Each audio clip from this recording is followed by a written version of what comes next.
नमस्कार, श्री स्वामी समर्थ सगळ्यांना. मी अंजली कुलकर्णी स्वागत करते तुमचं आपल्या यूट्यूब चॅनलमध्ये, ज्याचं नाव आहे माझी स्वामी सेवा.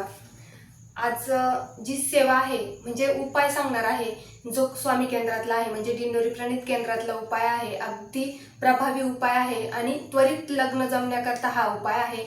आपण बरेच मुलं मुली आहेत, त्यांच्या आयुष्यामध्ये लग्न जुळण्यासाठी खूप प्रॉब्लेम येत असतात आणि त्याचबरोबर मग आईवडिलांना सुद्धा टेन्शन येत असतं की कुठे आपण चुकतोय, तर आपल्या मुलीचं मुलाचं योग जुळून येत नाही. त्याच्यासाठीच आपल्याला हा एकदाच करायचा उपाय आहे आणि अत्यंत प्रभावी आहे. खूप स्वामी भक्तांना अनुभव सुद्धा आलेला आहे आणि दिंडोरी प्रणित केंद्रातला हा उपाय तुम्हाला सांगणार आहे.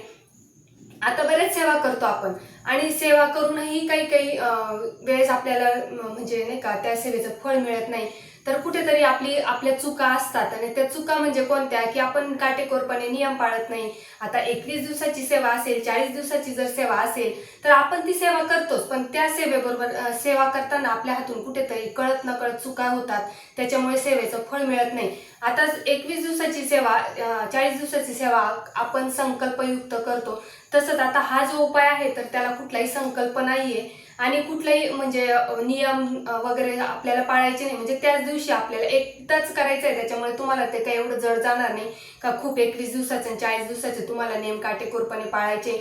एकदाच आणि एकाच दिवशी करायचा आहे आणि हा उपाय इतका म्हणजे प्रभावी आहे, तर म्हणजे त्वरित लग्न जुळण्याकरता दिलेला आहे हा उपाय आपल्याला. तर हा तुम्हाला शनिवारीच्या दिवशी करायचा आहे.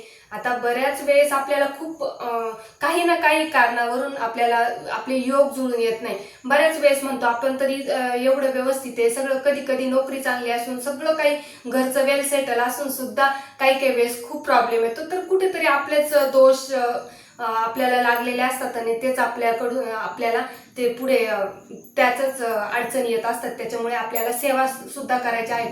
आणि आता तुम्ही म्हणाल की आम्ही सेवा करतोय, 21 दिवसाची करतोय, 40 दिवसाची करतोय, आम्हाला सांगितलेले आहे, तर ती सेवा तुम्हाला चालूच ठेवायची आहे. त्याचे नियम सुद्धा तुम्हाला चालूच ठेवायचे आहे. ते सेवेबरोबरच तुम्हाला हा उपाय करायचा आहे. कारण की हा उपाय काही तुम्हाला 11 दिवस, 21 दिवस, 40 दिवस करायचा नाही, एकदाच करायचा आहे, एकाच दिवशी करायचा आहे. त्याच्यामुळे तुमच्या ज्या पण काही सेवा आहेत संकल्पयुक्त, त्या सुद्धा तुम्हाला चालूच ठेवायच्या आहे, त्या खंडित करायच्या नाहीये, जरी हा तुम्हाला उपाय करायचा असेल तरी. तर चला उपाय काय आहे ते सांगते मी तुम्हाला. तर शनिवारीच तुम्हाला हा उपाय करायचा आहे, एकदाच करायचा आहे आणि एकदाच हा उपाय करून तुम्हाला फळ मिळणार आहे. जर तुम्ही मनोभावी करणार असेल तर आपण कुठलेही केंद्रातली उपाय असेल किंवा सेवा असो तर विश्वास ठेवून करा आणि मनात कुठल्याही शंका येऊ देऊ नका, तरच आपल्याला सेवेचं फळ मिळतं. तुम्हाला शनिवारी कुठलाही शनिवार घ्या तुम्ही, तर त्या शनिवारी तुम्हाला हा उपाय करायचा आहे. शनिवारी तुम्हाला पहाटे 5 वाजता उठून सुचिरभूत व्हायचंय, स्वतःचं आवरून छान सगळं काही नित्यकर्म नित्य सेवा करायच्या आहेत. 5 वाजता लक्षात ठेवायचंय, शनिवारी सकाळी पहाटे 5 वाजता ब्रह्ममुहूर्तावर तुम्हाला उठायचं आहे. तर मग उठल्यानंतर तुम्ही सुचिरभूत होऊन सगळं काही आवरून घ्यायचं आहे आणि तुम्हाला काय करायचंय, 5 साध्या पोळ्या करायच्या आहे आणि पिवळी बटाट्याची भाजी करायची आहे.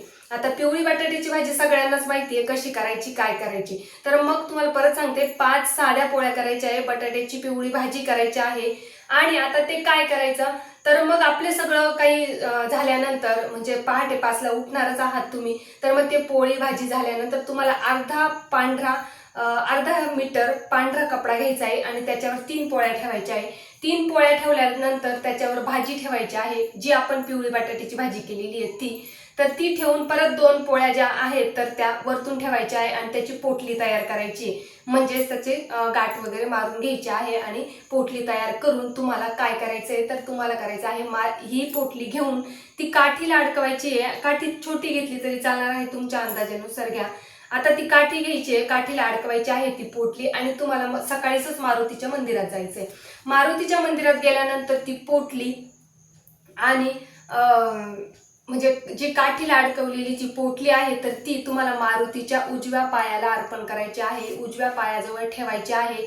आणि जाताना बरोबर म्हणजे मंदिरात जाताना तुम्हाला मुंडावळ्या घेऊन जायचे आहे, म्हणजे बाशिंग जे आपण लग्नात यूज करतो तर ते घेऊन जायचे आणि ते तुम्हाला मारुतीच्या कपाळाला लावून, परत कपाळाला लावून तो स्पर्श करून तुम्हाला मारुतीच्या पायावर ते अर्पण करायचं आहे. एवढी सेवा तुम्हाला करायची आहे. सेवा परत सांगते, जी पण तुम्ही पोटली तयार करणार आहे तर ती पोटली एका काठीला टांगून तर ती काठी तुम्हाला मारुतीच्या उजव्या पायाला अर्पण करायची आहे. काठीसहित ती पोटली तर ती मारुतीच्या उजव्या पायाला अर्पण करून ज्या तुम्ही मुंडावळ्या घेऊन जाणार आहे, बाशिंग घेऊन जाणार आहे, तर ते मारुतीच्या कपाळाला स्पर्श करून त्या मुंडावळ्या तुम्हाला मारुतीच्या पायावर अर्पण करायचे आहे आणि त्याच्यानंतर नमस्कार करायचा आहे आणि तुमच्या मनातली इच्छा सांगायची आहे की ह्या एवढे दिवस झाले लग्नाचा योग जुळून येत नाही, खूप अडचणी येत आहेत, तर त्याच्यासाठीच या अडचणी दूर करा आणि लवकरात लवकर लग्नाचा योग जुळवून येऊ द्या.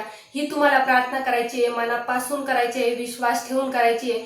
एवढी सेवा तुम्हाला करायची आहे आणि घरी यायचं आहे. एवढी सेवा करून बस एवढी सेवा करायला तुम्हाला काही वेळ लागणार नाही आणि मी तर म्हणेन तुम्ही करायला पाहिजे. खूप सेवा करतो आपण, 21 दिवसाची 40 दिवसाची संकल्पयुक्त सेवा करतो, किती नियम पाळतो, किती काटेकोरपणे सगळं काही करत असतो आणि मग हा उपाय करावा असं मला तरी वाटतं. कारण की या उपायाला काही खूप जास्त वेळ लागणार नाहीये, खूप जास्त म्हणजे खर्च येणार नाहीये, कमीत कमी खर्च करणारी ही उपाय आहे.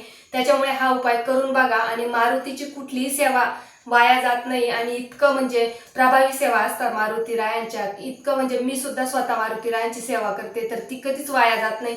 इतक्या प्रभावी सेवा असतात आणि जी पण मारुती रायाची कुठलीही सेवा करा तुम्ही तर ती म्हणजे त्याचं फळ मिळतंच. तर ही सुद्धा सेवा तुम्ही करून करायची आहे आणि बस शनिवारी ज्यावेळेस तुम्ही ही सेवा कराल त्या दिवशी कोणाचंही मन दुखवू नका. अर्थातच आपले कर्म जर चांगले असतील ना तर आपल्याला कुठल्याही सेवेचं फळ त्वरित मिळतं, लवकरात लवकर मिळतं. त्या दिवशी कोणाचं मन दुखवू नका, मांसाहार करू नका, परान्न घेऊ नका. एवढेच नियम जर तुम्ही काटेकोरपणे पाळले तर तुम्हाला सेवेचं फळ हे नक्की आणि लवकरात लवकर मिळेल. तर ही सेवा तुम्ही आवर्जून करून बघा. तर चला, झालेली सेवा स्वामीचरणी अर्पण करते. श्री स्वामी समर्थ.